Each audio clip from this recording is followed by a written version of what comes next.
I'm not quite sure where this video will end up, but let's give it a shot. Hello, my name is Min, and today we'll be talking about the harsh reality of going your own way. I feel like there's no guidance on what it means to become yourself and the consequences of it. I feel like when you start trying to become more of yourself, a lot of people start to dislike you. They think you're faking it or you're becoming a poser. And usually the criticisms stem from your immediate friend group or family group. I hate to say it. You're acting out of the established pattern that they know you by, and they're like, hey, what's wrong? Like, what are you trying to do? What's up with this act?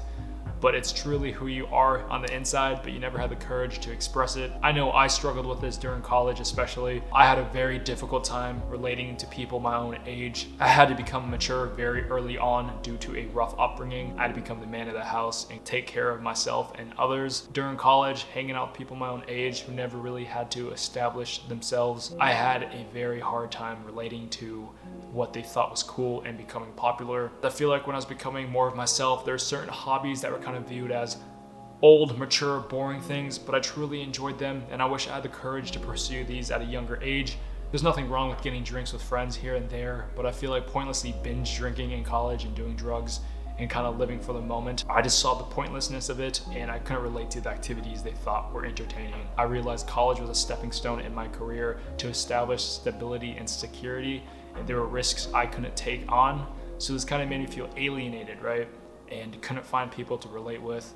But I feel like as I got older and out of college, I was able to become myself, but this meant I had to cut off a lot of people that I thought were my friends, because I noticed towards the end of my college career, when I started opening up and becoming more authentic, they were like, what are you doing? What's this act? I liked who you were before. I don't like this new, mature, boring person you are now. And that kind of hurt because I thought these people truly cared about me, and it felt like a huge loss in the beginning, but I realized at the end, you can't really lose what's truly yours, and what's worth keeping kind of naturally comes to your own life, and you have nothing to fear. The social circle I was hanging out in was wrong and not myself, so when I created some distance, it was very lonely in the beginning, but as time went on, I can see how I grew from that decision. I think the hardest part of becoming more of yourself, you wish you could bring the people you cared about with you along this journey, and you wish they could grow with you and see over the mountains and the horizons. But I realize we're all on our unique paths, and they'll grow on their own, and if they don't, I feel like you have to let that person go.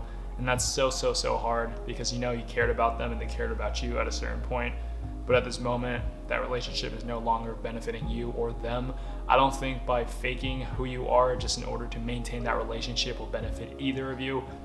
I feel like you're not being authentic and you're not taking that risk. And I feel like that's disrespectful to the other person, even if that means cutting them off and letting them go. So as I've matured, I realized becoming more of myself was one of the hardest things I've ever done, and I still struggle with it to this day. Inherently, as humans, we care about what other people think, especially our peer groups. Most of my life was held back due to the fear of what other people thought, and this really stemmed from being in school. I was in this college bubble or high school bubble. The fear was fake. If I could go back, I wish I could tell myself, be yourself now. It may feel like you're losing in the short term, but in the long term, it will pay dividends, because at least everything you experienced was true.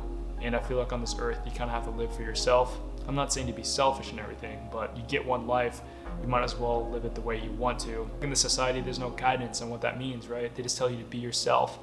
But I have to tell you that it's very lonely at times, and it's maybe sometimes you want to revert back to your old behaviors, to associate with your old friends, and just having that support.